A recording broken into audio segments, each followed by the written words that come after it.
Forced to work from home by your employer? Laid off or feeling depressed at home? Do you want to make money working from anywhere? We'll show you how to do it from your couch. It's time for another episode of the Work From Home Show. Coming to you from their homes in Austin, Texas and Tampa, Florida, here are your hosts, Adam and Naresh. Welcome back to another episode of the Work From Home Show. I'm Naresh Vissa, along with Adam Schrader, working from home.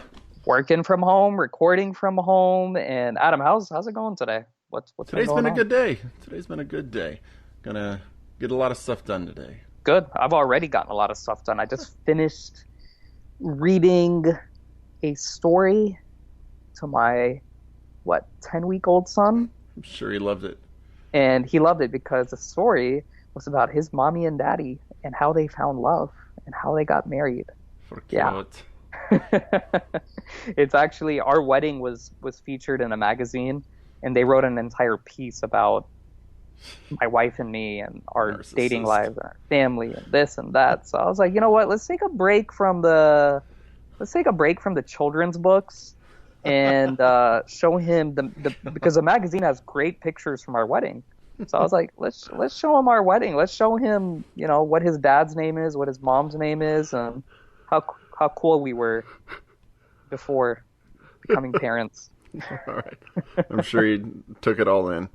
He fell asleep. So it was. Sounds right. So it worked. So it worked. So let's get to our mailbag, Adam. We've had a lot of good questions come in.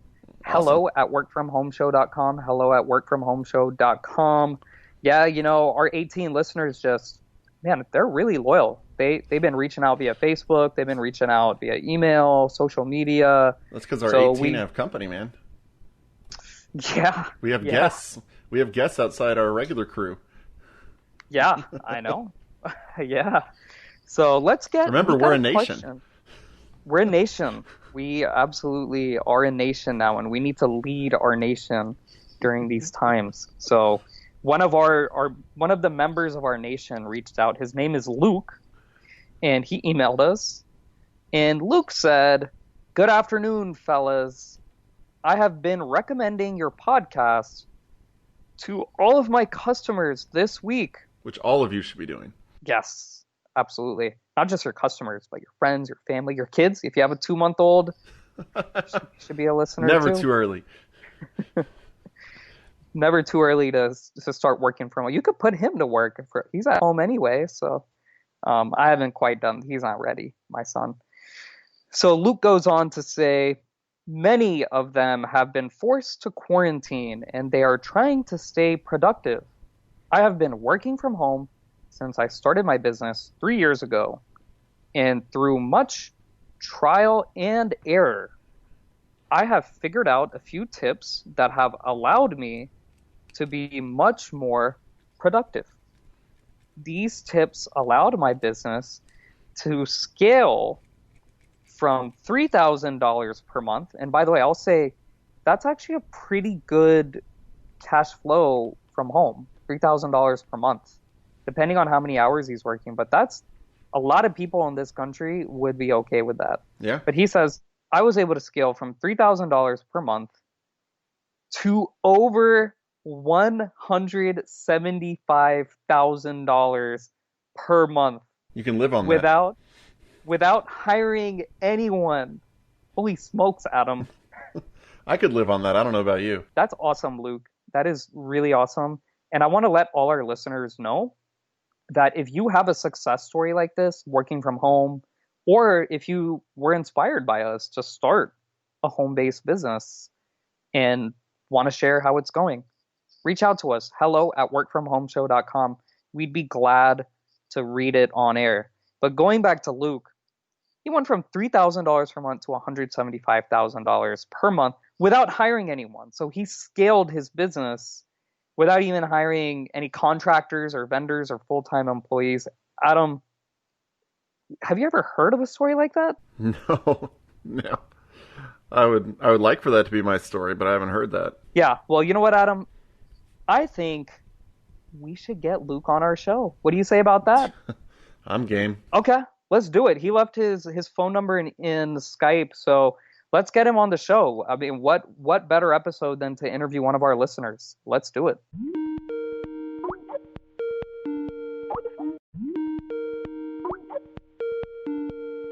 Hey, Luke, you there?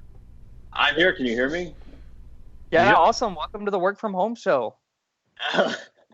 Glad to be here.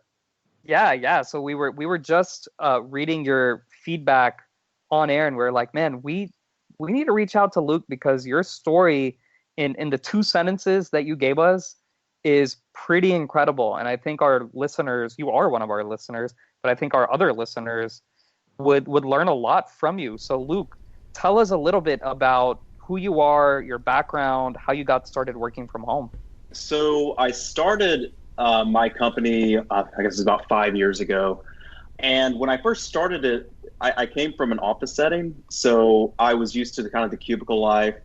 And I just assumed, I was starting an advertising agency. Well, of course I need to go get an office, right? And then the further I did the math, I was like, I don't really need to do this. Most of these things can be done virtually.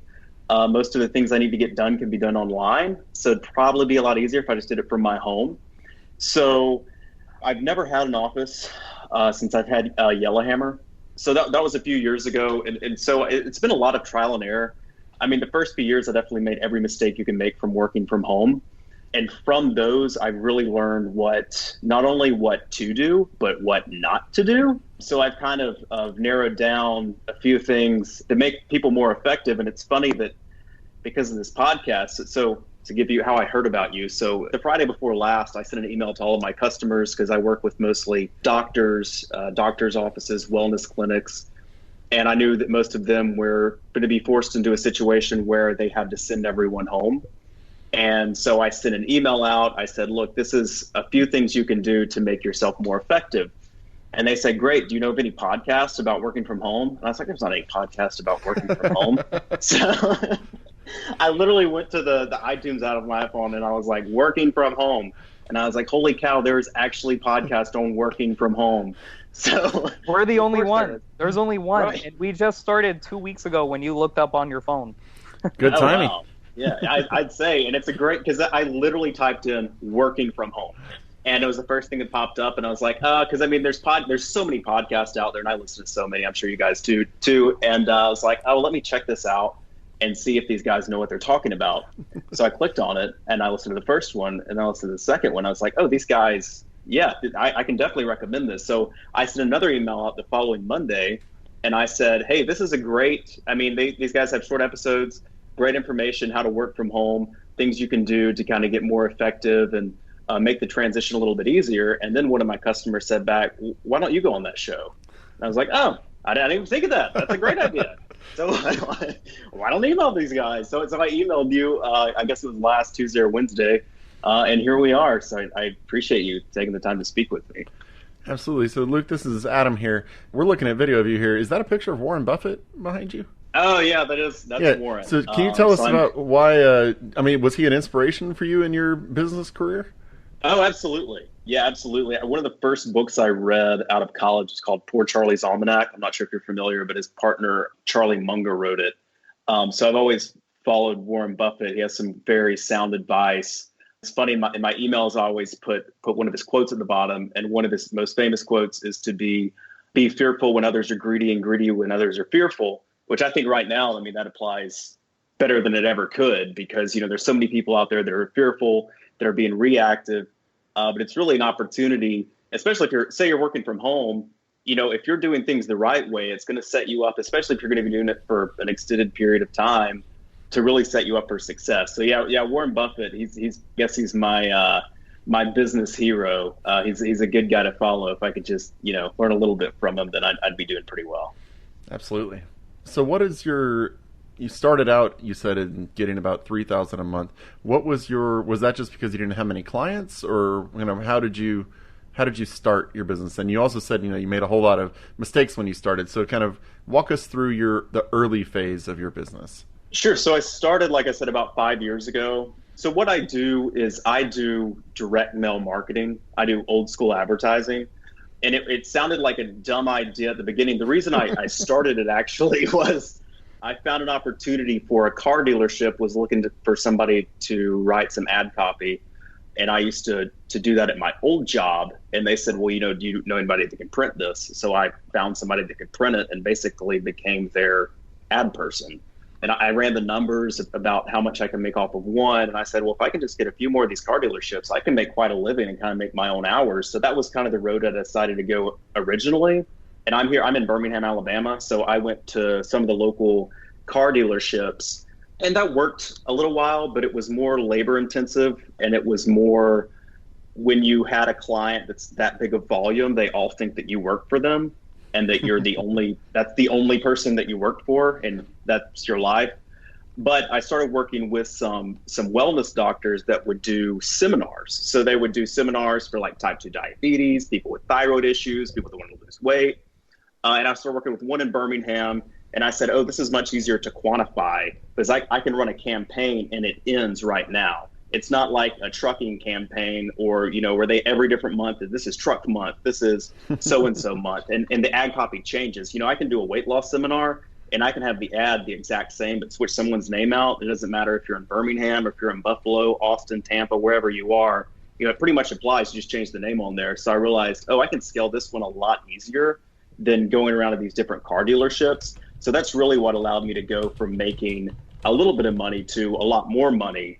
And at the same time, I found a lot of, so when I first started, to digress a little bit, I was thinking, I need a full-time assistant. I need to hire someone who's going to be here in the office with me. So I explored that option. I interviewed a bunch of people. I met them at coffee shops. And then I found this website called UpWork, which I'm sure you're familiar with, which is a virtual assistant. Talked about it many times. Right. Many times on our show. Right, absolutely. So I'm like, so I can have someone do all the work for me. I can basically, send them a document of this is what are the expectations. This is what you need to do. You don't actually have to come into the office. They handle all the back end stuff. So it was a dream come true. As far as having someone do the stuff that I don't need to do, that at the beginning, I know I was such a control freak. I wanted to control every aspect of the business, but I'm like, well, some of these things aren't really helping me grow. So if she can do these things that aren't something that helps me grow, but I need to maintain the certain level of standards my customers expect, that'll really give me time to free up to go out there, get more sales, get new customers, go to more trade shows. So that's probably one of the best pieces of technology has been UpWork. Another one that has been huge for me in communicating with my customers are Google Sheets. Send out a Google Sheet of everything that you need. You create a template, you send it to them, you turn on the notification. So every time they input something, I'm notified about it. So everything's on the same page. I know originally I would send stuff out. I mean, a few years ago, I was sending it out. And it was so, looking back on it, you're like, why was I doing things that way? But you just send an email like, do you have any more orders you want to put in? They're like, maybe. But, now with the Google Sheet, you can put on there, you can turn on notifications. So you can upload things onto there. They're notified. I'm notified every time they put something in, and nothing really slips through the cracks. But, it's small things in my business I've found make a huge impact. Something as trivial as like a Google Sheet has freed up hours and hours of my days that I'm not asking for orders or being proactive. Or being reactive, rather. I can be proactive and go out there, look at the KPIs and really get more business coming in. Yeah, I love that you have a virtual company doing like the most manual labor. You don't think of a virtual company, we think of direct mail marketing. Oh yeah, it's funny when my customers ask me, they're like, they think I actually print the cards. Like, no, I'm at my house. They print the cards in Florida, hundreds of miles away. I haven't seen a postcard. I'm the go-between guy because I don't want to own a print shop, right? I don't want to be in charge of all those heavy pieces of equipment and all that labor. I can just click a few buttons and make the postcards get printed and go to where they need to go. So it is funny. People are like, oh, you're such an old school business. I'm like, well, technically, yeah, but I don't do any of the labor. Like, I'm just clicking buttons and finding more efficient ways to get them from A to B. Wow, that's really cool because I run a digital marketing agency, and one of the few marketing tactics that we don't do is direct mail. And it's largely Adam even asked me, I was like, hey, how come you don't do direct mail? I was like, Luke's doing it. And I actually learned a lot of my digital marketing from when I used to work full time at a financial marketing company. And when I went on board in 2011, they had just stopped doing direct mail, saying it's too expensive, the margins are really thin, so we're just completely digital now. We're exclusively email. They weren't even social media yet, because social media, Facebook hadn't even gone public yet. So it was exclusively email, email, email. So that's how I was trained. I never got that experience in the direct mail space. Me personally, I check my mail, but it's rare that I take my snail mail seriously. So that's pretty impressive that you were able to stumble upon this. And it seems early on you weren't working for home. Early on you were going kind of door to door visiting the car dealerships. And Adam, I, and everyone listening has probably been faced with the situation where our client thinks that we're their only client, or that we're their only customer. And it's like, hey, dude, I've got like 20 other clients. You're just one. But my question for you, after sharing these thoughts, it has to do with scaling, because you said that you scaled from $3,000 a month, which is actually not bad for working from home. There are a lot of people out there who would die to work from home for $3,000 a month. So that's pretty good. But you went from $3,000 to close to $200,000 per month. And you said kind of your secret tool was UpWork. And so I don't even want to ask how much you're paying your people at UpWork. You can share it if you want. Less than what he's making. But my question is, how exactly does the business model work? Like, are you being paid per like postcard, or is it is it a monthly retainer, or is it like an acquisition type of thing where every time the client gets a new customer to buy something or to attend a seminar, you get paid X amount of dollars from that? How does a business model work? So we first started, we worked with a few different models, and we were thinking, and by we, I mean me, because no one else works here besides my virtual assistant. But I was thinking, I would like to do something where they pay me a monthly fee plus the postcards. And I looked and saw what other direct mail companies were doing, and I kind of went against the grain, because what I found is so what 90% of what we do is financial and medical seminars. So if you get something in the mail that says, come to a Ruth's Chris or a Morton's for a 401k presentation or something like that, or a weight loss, we probably sent that, or we know who did.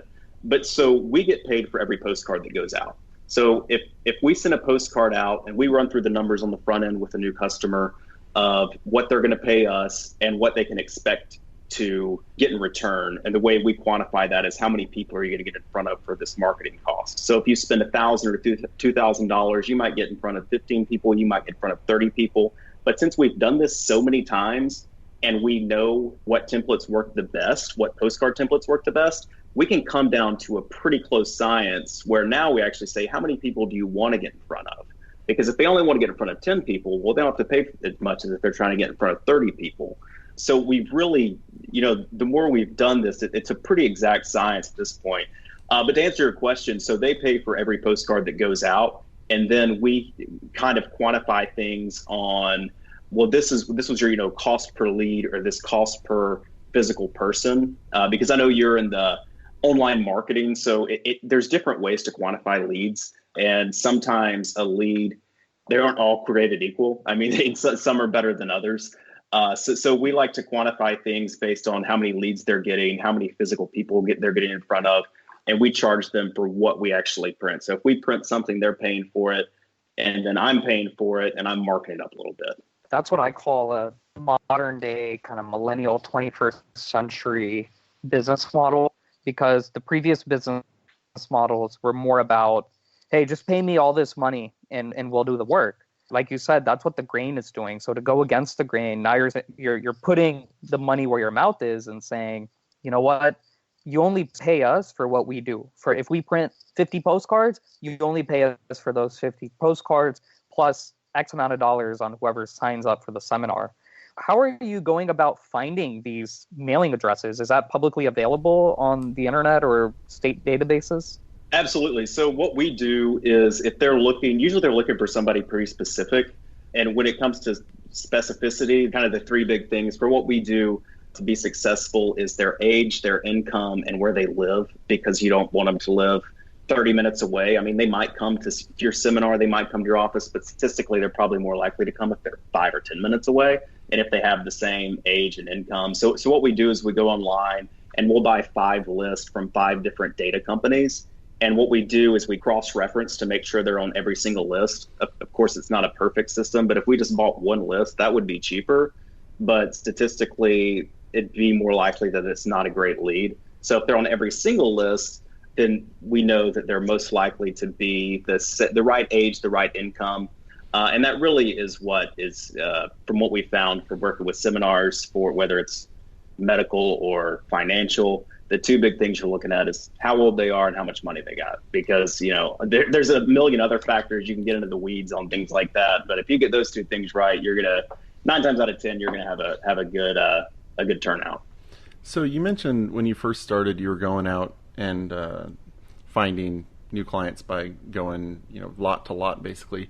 A lot of our listeners, if they're just starting out, they might think, all right, I'm going to start my own business.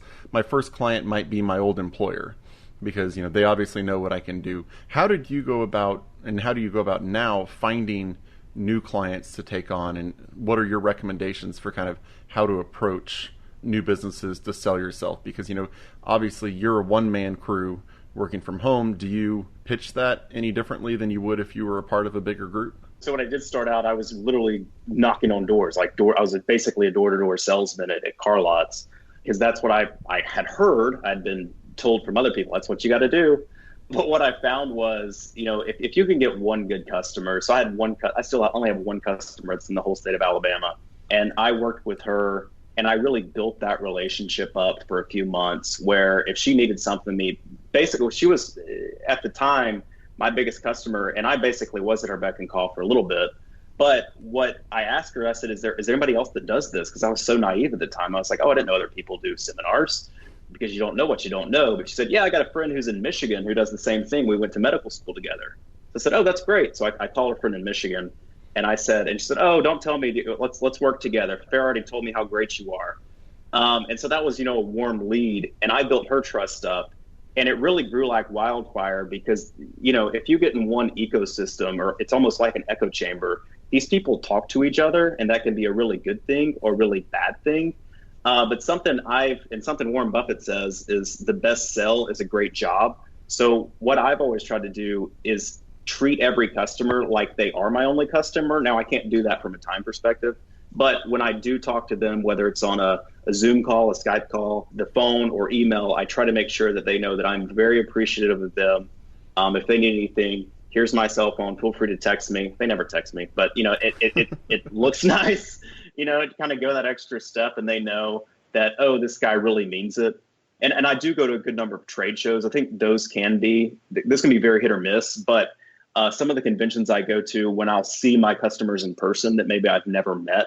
One of my biggest customers is in New Hampshire. I've only met him 2 times, but when I see him at the conventions, the 2 times I have, he comes up and he hugs me, and he almost acts as like a beacon for the other people there. Like, this guy's the best, just because, you have that respect with each other, and kind of the mutual admiration for working with each other, especially if it works, right? Like if they have a good experience, then of course they're going to go sing your praises all over. I want to say, if you're just starting out and you are just contacting your old company, don't forget that their competitors can be your clients. You're not tied down to just them. So, you think, hey, whenever I was working at XYZ company, they hated ABC company. Well, go to ABC company and see how you can help them as well. So right, absolutely. Yeah, and it's funny, you kind of have that, I apologize to interrupt, but you have that biased perspective when you're working for them, like, we're the best, our competitor stinks.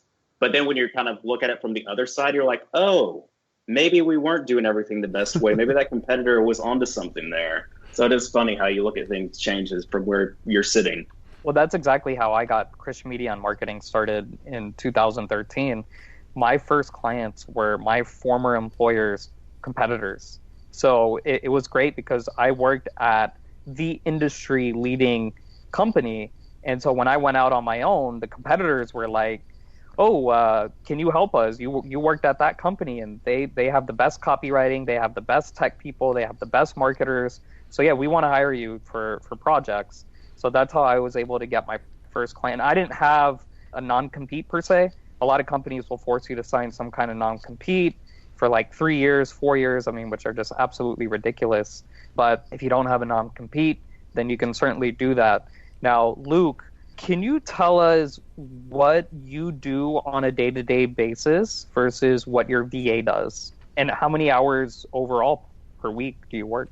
So I do work a pretty good bit of hours, but so I'd say my average day, I get up at, I'm pretty religious about it. I get up at 4:45. I drink a cup of coffee, I shower, I meditate, and then I go to my computer, and I always the day before start a morning to-do list that I like to get done by 6:30 or 7. Now, I will say this. I have found that in the past, I can get so much more done now than I used to, because you put these little systems in place that you found out when to do things the best time. So now I don't have to get up that early, but I do. I guess it's just out of habit because I used to. So now what I do on a daily basis, a lot of what I do are the back end logistics of, someone has a talk. Of course, there's not many talks going on right now. It's all webinars because restaurants are shut down. But so somebody has a webinar on the 22nd of April. What I would do would go in and see what the topic is, and then where do we need to target? Have we targeted these homes in this amount of time? No, good. All right, how many people they're trying to get? So you're making sure everything's within their budget that you've mutually agreed on. And so basically I do that about 50 times a week, which takes a long time, but it's not that bad. And then I make sure everything gets approved. I work with my print company to work out a schedule. We need to see when things need to go to get into houses on the right time. And then as far as my virtual assistant, what she does, so she does a lot of invoicing. She does a lot of the billing. She does a lot of the customer service questions that are basically like anything that comes to my inbox. She has the availability to answer that, because she gets notified whenever it does. And I'm sure, as both of you are familiar with, I found that if I get, say, 50 or 100 emails a day, you'll probably get like 20 variations of the same question a couple of times. Like, it'll be people asking the same questions that you can basically train anyone to answer, that they could just look somewhere and answer it, or they know from memory. So she handles all of that stuff, which is necessary, because if you don't answer those emails, people start to get upset. But at the same time, it's like, you could train a 15-year-old to do that when you could be out doing stuff that's, back end customer service stuff, or just, finding new customers. That's my big thing. It's just client acquisition. So I'm constantly looking for new customers, looking for new opportunities like this great podcast, or other things, just to get the word out there, and just to try to find the right type of people to work with. Because something I found too is it's a lot easier to have one great customer than two customers that are not good. You might make a little bit more money on the short term, but they take up so much of your time, and there's such big headaches. But if you can get that one good customer every month or every couple months, it makes your life so much easier. At what point did you realize you needed help, and how did you decide what to hand off? One of the big things I used to offer, which was kind of a differentiator for me, because I couldn't really beat the price of some of the other mailing companies that do it in-house, and I still can't, but what I would do would be, I would listen to every single, so we have a call tracking software where if somebody calls in and say, hey, I want to come to this weight loss seminar on the 12th, you ask them a series of questions, you make sure they don't get put on hold, and you sign them up for the seminar. Well, what we found out was a lot of those people were either being put on hold, they weren't being qualified correctly, so they would just show up and a bunch of people would be there that they just saw that they were coming for a free meal or whatever. And so we kind of differentiated ourselves by, I would listen to every single phone call and kind of grade it. Like, I'd say, well, this person wasn't correctly qualified. This person was put on hold. This phone call was never answered. And that's great when you have like 3 customers. But when you have like 30 customers, I started doing that until literally, I would do that until midnight every night and get back up at 4:30. And I was just like, look, I can't do this. And that's when I knew I had to hire somebody. So it was just a sake of, and even something like that is so trainable to just listen to a phone call and dissect it. But I was a control freak. And so I decided that she could do that. So that was the first thing she did. And I said, well, I'm doing all these QuickBooks stuff. Like, this takes forever. I need to start batching it or doing something differently. So I was like, oh, can you do QuickBooks? She's like, yeah. So she started doing QuickBooks. And then like, I was like, oh, can you start answering these emails? Like, yeah. So I'm constantly, I hope eventually she's doing basically everything, but yeah, so it kind of started small and then it grew from there. But it's like the more she does, she's been great too. I was a little worried about Upworks. It's like, oh, what kind of people are going to be on here? But my website got designed by someone on Upworks. She's my virtual assistant, and I have had nothing but positive interactions with everyone I've come across there. So at the beginning, I was hesitant, but now I'm so happy I did it. Luke, I'd just say, don't share this podcast with your virtual assistant. Well, you know what? She probably has access to your book, so she knows how much you're making, I'm guessing. Right. But yeah, I'm sure you're getting a great deal from it. It sounds like you're getting an awesome deal from her. So good for you, man. And that's really how I was able to scale my business as well. It was calling in the help. It was calling in the help from outside the United States, paying people. Initially, I started paying people, it was $5 an hour back in 2013. And now the global outsourcing rate has gone up. Now we're paying, it's probably closer to like $9 an hour. So it's gone up like 40% just in the past 7 years. But look, that's how I make the bulk of my money. It's really kind of the arbitrage opportunity of outsourcing overseas, whereas you're kind of doing that, but at the same time, you found a way to really scale your business, and you're going out to the trade shows and the conferences and meeting people and selling yourself and pitching yourself. Now coming on this podcast, probably going to go on more podcasts and getting yourself out there.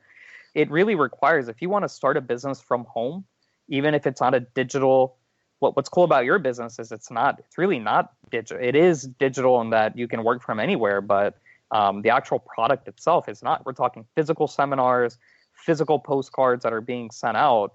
So that's awesome. I'm really glad that you came on the show. And any final thoughts you have for us? I do have one tip that is a little bit contrary to some things that I've heard, not necessarily here, but other things, is one thing I've found. Of course, I am in Birmingham. I'm not on a beautiful beach. But if I will set my computer up, faced out the window, then all my temptations like my refrigerator and my television and all the other things I want to do are in the rearview mirror and I can't see them, I stay a lot more focused. And I found that from when I first started, I was working on my couch and I was like, I could watch the news, especially right now. You could justify watching the news, but is that really going to make your day better? And, tomorrow that you watched another Trump speech, or could you be doing something, right? Could you be doing something, but you can justify it in your head.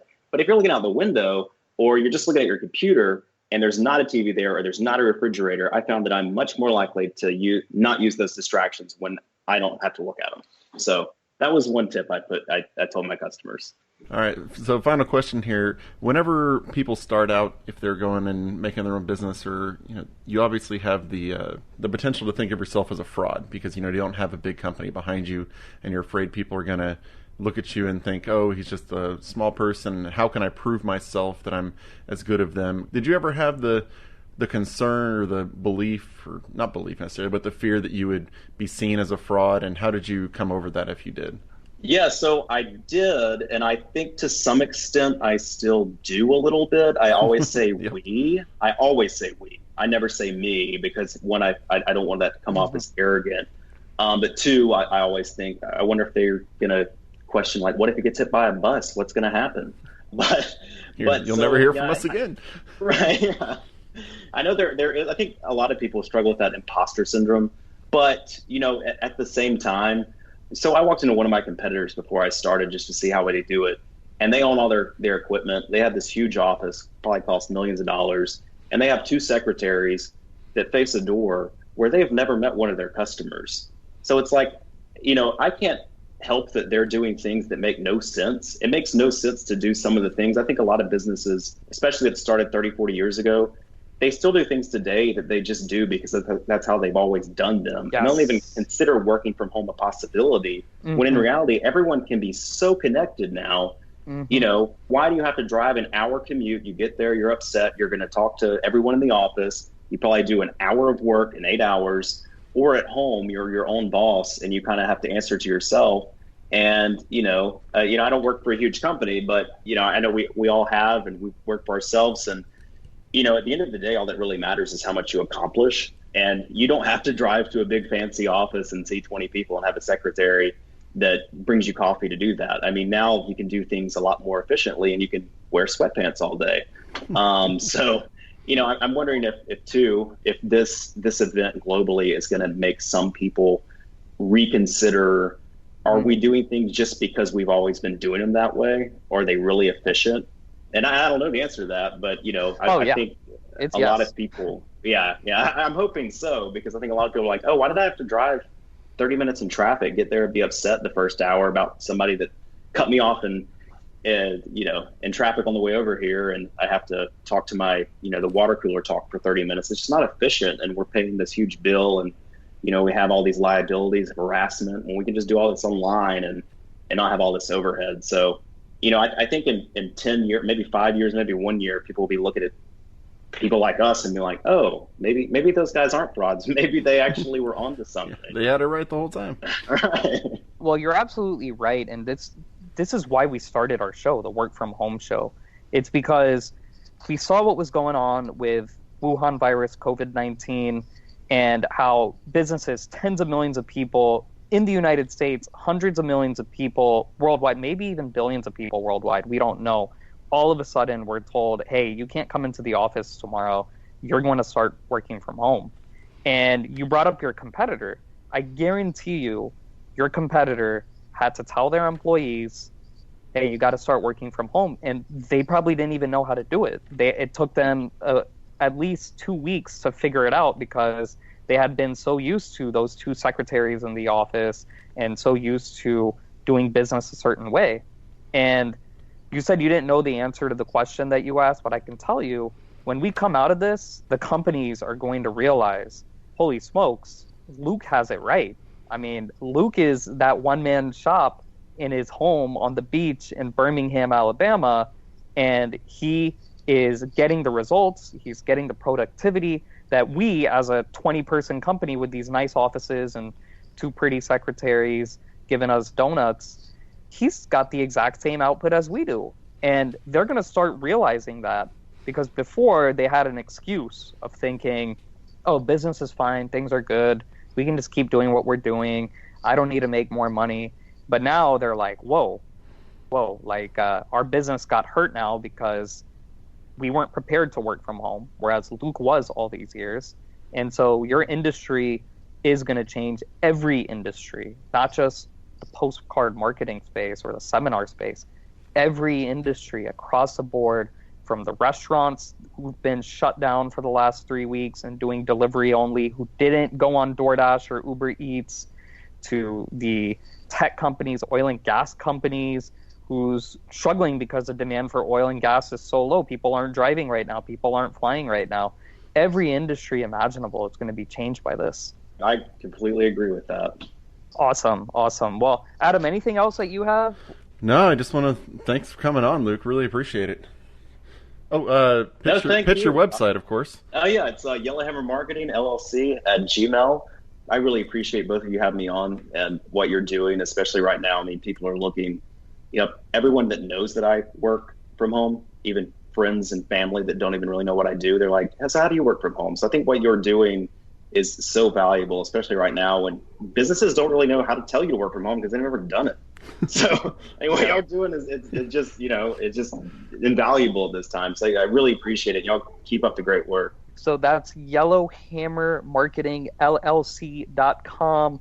If any of our listeners want to reach out to Luke, you can do that through the website.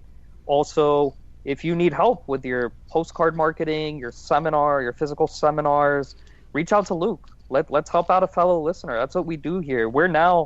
Luke, we've, according to another listener who emailed us, we've now built a nation, Adam and I.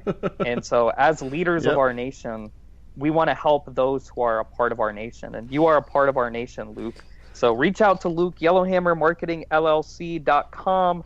For all the other people listening, maybe this is your first time listening, check us out on our website, workfromhomeshow.com. We come out with an episode every Monday, Wednesday, Friday, so that's 3 times a week. We try to provide value completely free of charge Get on our mailing list at workfromhomeshow.com. You'll get a free copy of my book, 50 Shades of Marketing. Whip your business into shape and dominate your competition. Leave us a review on iTunes as well, whether you're using iTunes, TuneIn, Stitcher, no matter what podcast platform you're using. Leave us a review. We greatly appreciate it. Whether it's a 5-star or a 1-star, be honest. As always, reach out to us, hello@workfromhomeshow.com. Luke Wood, thanks for being an inspiration to Adam and me. Thanks for being an inspiration to our listeners. And we wish you continued success. Awesome. Thank you, guys. You too. Thank you for having me. And to everyone else out there, until next time, keep on working from home.